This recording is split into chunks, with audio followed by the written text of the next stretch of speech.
Wow. So I grew up in this small town, right? Everything's small.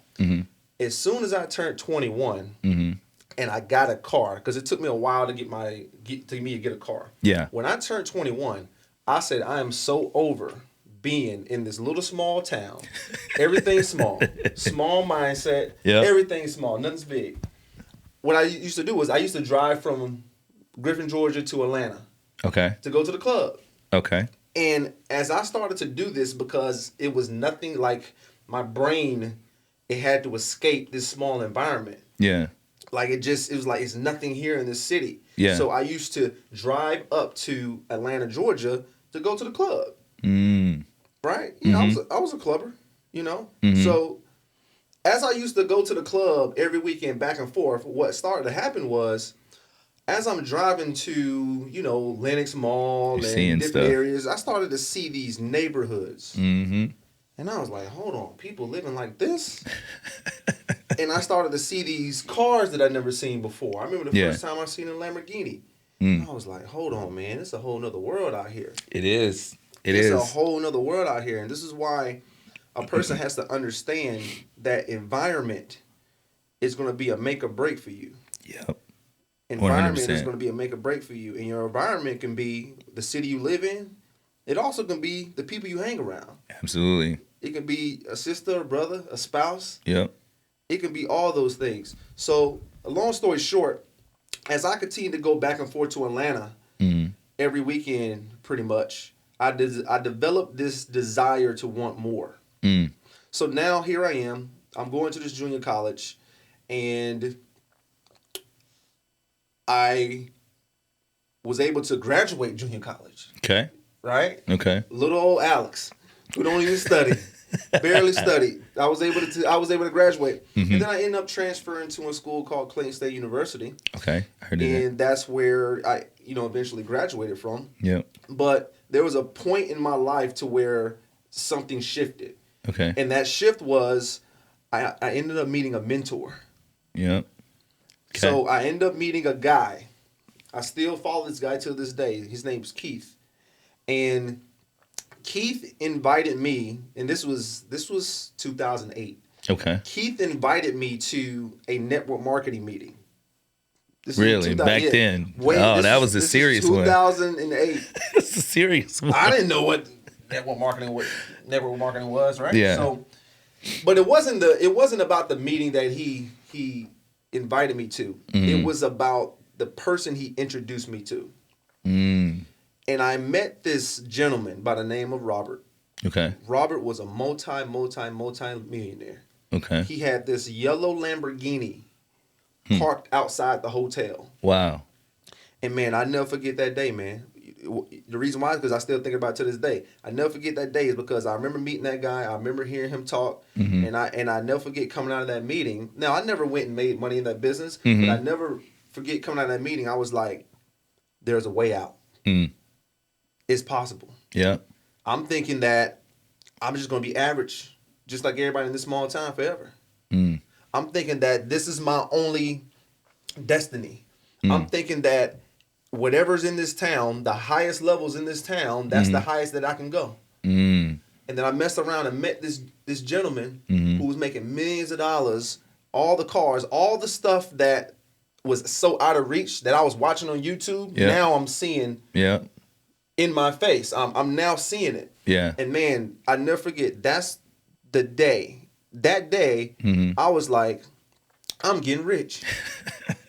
Yeah. I was like, I'm getting rich. This whole school thing, this whole university thing, man, y'all can have that. Y'all can have that. You know what? I'm just going to graduate because I want to make my parents proud. Yeah. I want them to know that, okay, I went to school and got a degree. But from that point on, as I was going through college, I knew college wasn't my ticket.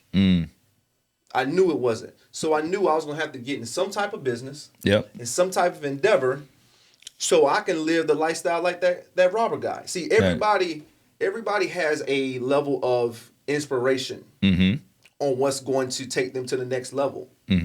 Me, my inspiration was driving a better car. Yeah. Something as simple as that, Yeah. right? I was driving around, like, anybody who knows me in college, man, I drove around my mom's minivan through college. Really? I drove a minivan through college. Okay. Yeah, I mean, that ain't player. Yeah. You know what I'm saying? Yeah. I understand. But I had to do what I had to do. Yeah. I didn't have any money. I didn't have, when you're going through college, and the majority of these people, they don't have any money. Yeah. You ain't got nothing. Yeah. It's crazy. They teach you to go to school so you can get a degree, so you can use the degree to make more money. But you're extracting money the entire time you're going to school. 100%. It's like the negative effect. It's like the Uno reverse card.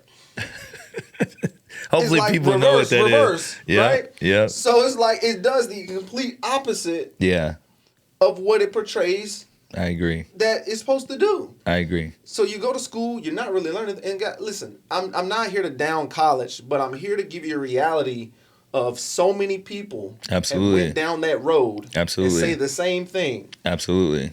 And if it looks like a duck and it quacks like a duck, it's a duck. It's a duck. 100%. So for me, I had to go through that process to learn that, okay, this ain't the way. This ain't the way. So that's how it started for me, man. It was meeting somebody. It was meeting somebody that was living a life that had it, that had the money, that had the cars, that had what I thought was impossible to get. And he had it. So let me ask you, when you were in that, and just something you said, when you were in that mindset and you were like, this is not for me, right? Did you say that to anybody? Were you talking to anybody? Like, did anybody try to stop you from, like, thinking that way about school? Or was it not really? No. It wasn't? Okay. Because you don't need to broadcast your dream to people. Dropping gems. Your dream is your dream only. Yep. And I talk about my mom and dad were so big inspirations to me. And it's because of two reasons. And hopefully you understand what I'm about to say. My mom and dad really didn't give me any direction. Okay. And I don't say that as a negative thing. Yeah. They didn't really give me a direction. It was just like, go to school. Yep. Right? So I'm like, okay, I guess I need to go to school. Yep. And they never was like, well, you should go to this school or that school, or you should do this major or that major or this or that. It was like, just go to school. And just, So because they didn't give me any direction, I took the direction of the first figure, or the first, I would say, authoritative figure that I saw, which was that millionaire. Oh, got you.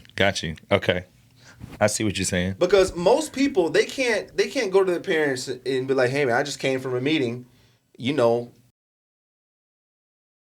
I'm about to go get rich. Most parents look at them like they're crazy. Right, absolutely. But for me, I had it deep in me. I was like, I'm going for this thing, man. Yeah. I don't know what the business is. Yeah. I don't know how long it's going to take me. But if this is possible to live, like how I see this gentleman living, and if he can do it, I can do it too. Okay. So as I was going through school, man, I was trying different business ideas. Okay. I never forget. This is around 2008. I never forget. I bought this eBay course.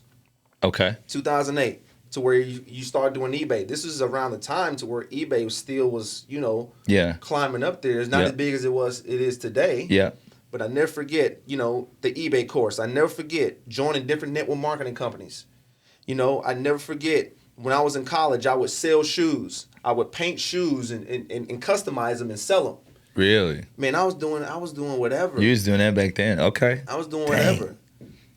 And I was doing that all the way up until the point to where I graduated and got into the business to where, I eventually met you. Yep. Okay. Dang. Yeah. I didn't know that.